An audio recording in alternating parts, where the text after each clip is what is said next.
Before we dive into the topic of gears and chaining, we must first understand some basic vocabulary needed. In simple terms, torque is the twisting force on an object, and speed is how fast an object moves.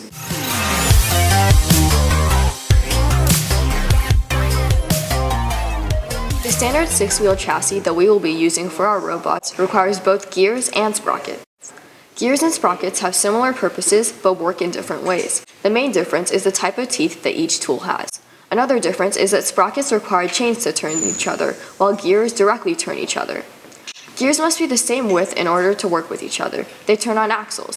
They shouldn't be too far apart nor too close together in order to prevent damaging the gears. Notice how the gears turn in opposite directions.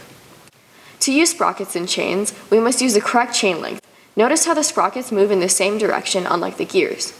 Using different size sprockets and gears can change the torque and speed of the mechanism.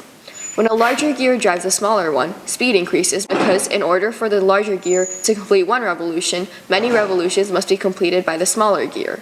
On the other hand, if the smaller gear drives the larger gear, torque is increased because for the larger gear to complete one revolution, the larger gear will have to complete less than one revolution.